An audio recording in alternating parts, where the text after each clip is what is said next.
Did you know that common sexually transmitted infections are both manageable and preventable by maintaining the health of your gut? My name is Adrienne. I'm a holistic nutritionist specializing in women's sexual health, and I've lived with both of those sexually transmitted viruses, both HPV and herpes, for 20 years. This video is part one of a 5-part series where I'm going to be providing more information about how to manage, prevent, and heal HPV and herpes specifically. In this video, I'm going to share with you why I decided to talk about these topics, what HPV is and how it affects the body, what herpes is and how it affects the body. So be sure to hit the like and subscribe button and the little bell notification below to get notified when I create and release new juicy videos like this for the Bioptimized Woman. Okay, so by now you may be wondering, why the heck am I talking about this and what does this have to do with Bioptimizers and the Bioptimized Woman? But let me explain. First of all, HPV and herpes are both sexually transmitted infections that are viruses and actually skin conditions, and they're very, very common. In fact, the CDC says that almost all of us are going to come into contact with HPV at some point in our sexually active adult lives, and herpes is also super common, and many people live with it and don't even know it. I've lived with both of these viruses for 20 years, and I help a lot of people who are living with these viruses, and I know just how common it is because I live it every day. And a big part of the work that I do is I help to educate and inform people about these sexually transmitted viruses and help to normalize them, because there's so much shame and stigma that come along with these sexually transmitted viruses, almost to the point where the shame and stigma is worse than the actual virus itself. So I'm here to bring this to the world's attention to help inform and educate you more about this and how we can manage and prevent these viruses when we live with them in our lives, so that we can prevent the spread of these viruses and keep both ourselves and our partners safe.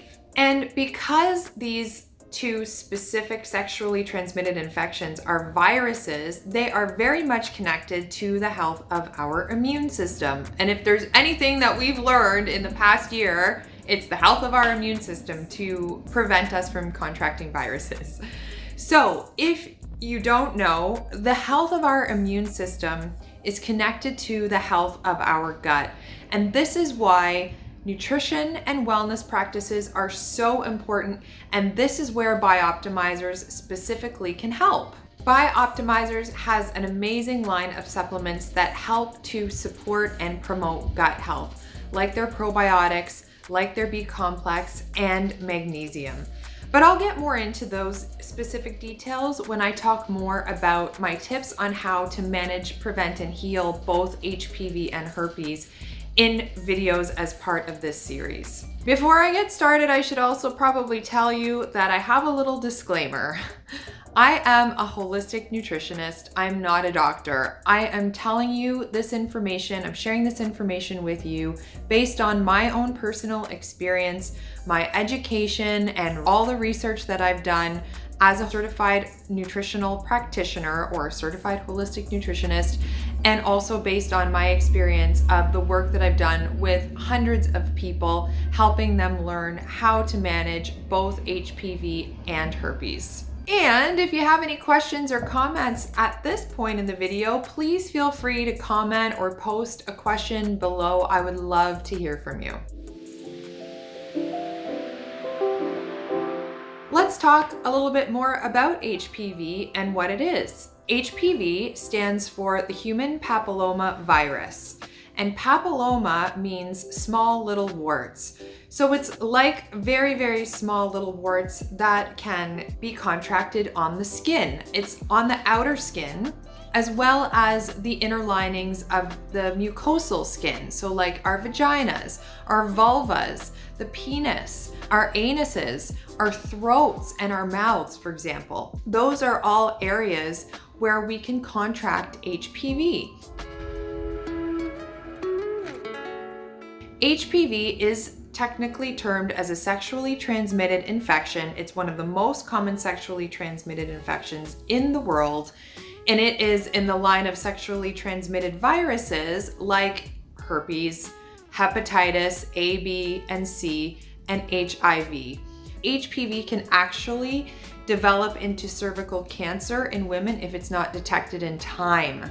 So it is really important to understand what HPV is so that we can prevent it from developing into a more serious long-term health issue. It doesn't only affect women, it also affects men. And men can also get anal cancer and throat cancer from HPV. So can women.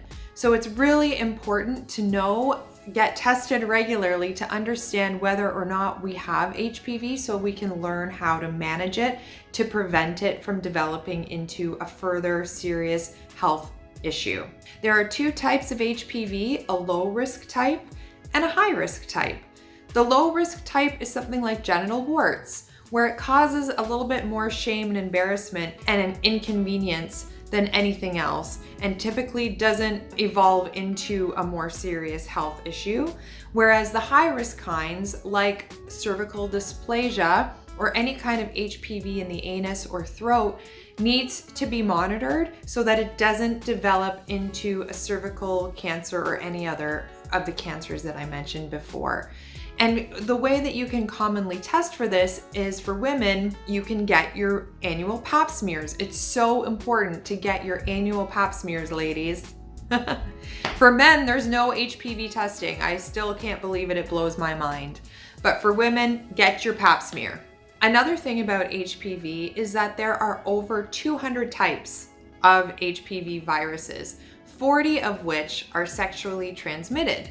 And there is a thing called the vaccine, which some of us get, but a lot of us haven't gotten. The good thing about HPV is that it is possible to manage, prevent, and heal it. I know because I've done it. I've been HPV free for 3 years. But that doesn't mean that the HPV is gone from my body, because once we contract HPV, it's a virus that stays in our body for life. But when our immune system is healthy, it lies dormant. So it's not really that much of an issue.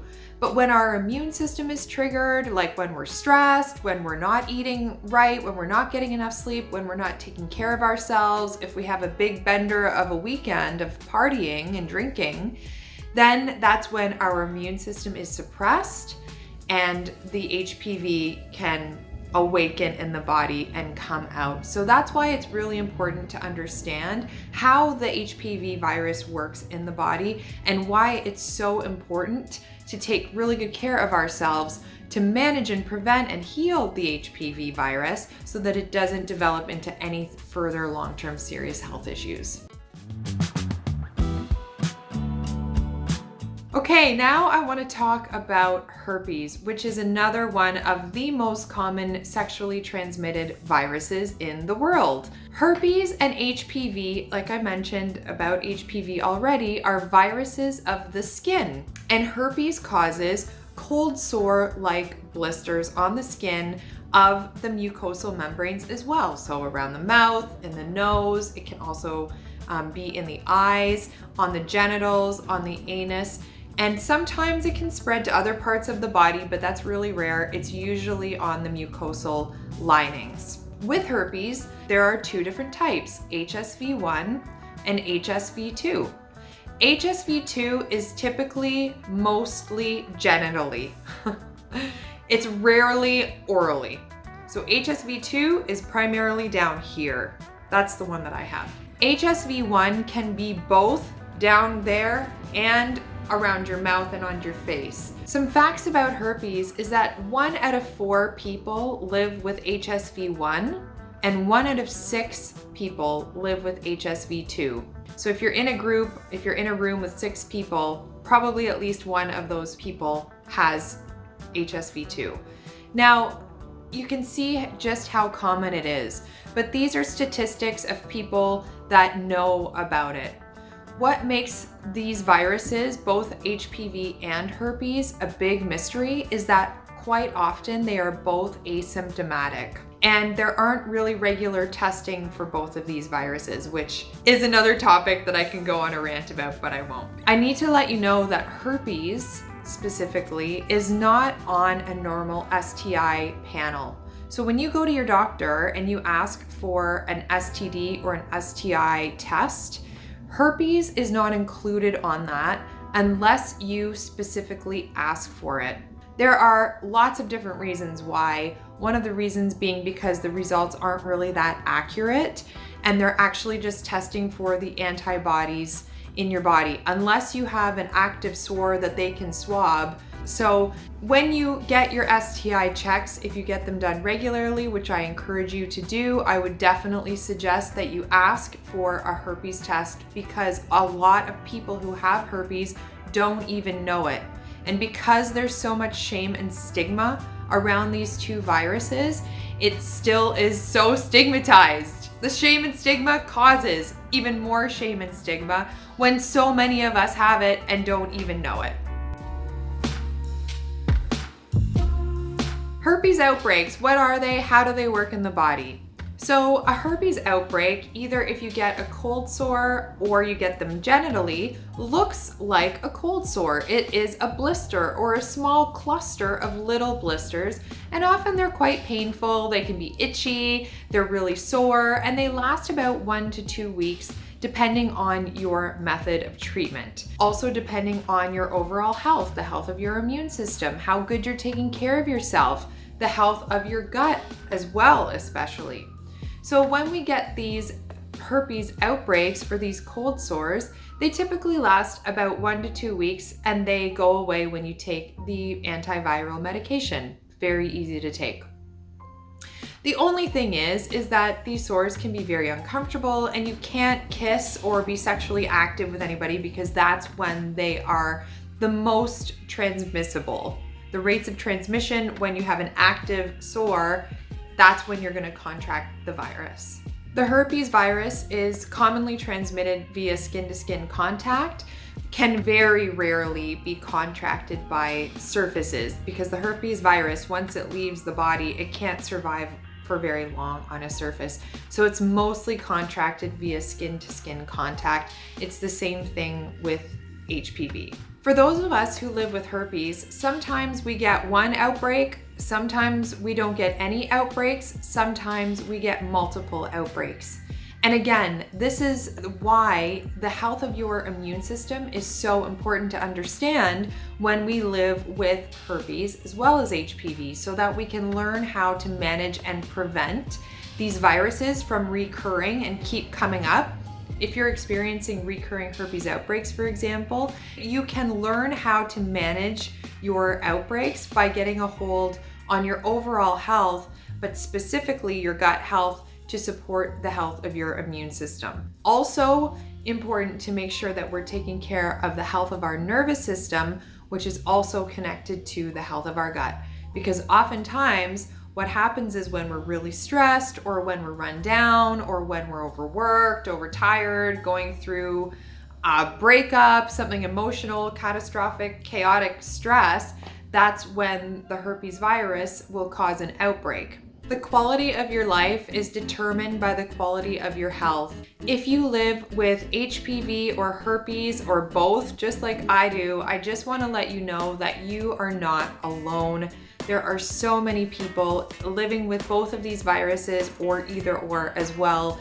And it is possible to have an amazing life when you live with herpes and HPV. I know, because I'm able to, and I'm helping so many men and women learn how to manage and prevent and heal these viruses as well, by showing you how it's connected to the health of your immune system, your nervous system, which is very much dependent on the health of your gut. And in the next few videos, in the next upcoming video series, I'm going to be sharing more about those details with you, including my tips and tricks on how to both manage, prevent, and heal both HPV and herpes naturally. Our goal is for you to become the superhuman version of yourself, the Bioptimized Woman. If you like this video and you want to see more videos like this and you are excited to see the next coming videos in this 5-part series, please hit the subscribe button below, like this video, and please let me know if there's any other topic that you want me to talk about relating to women's health. Thanks for watching. Until next time.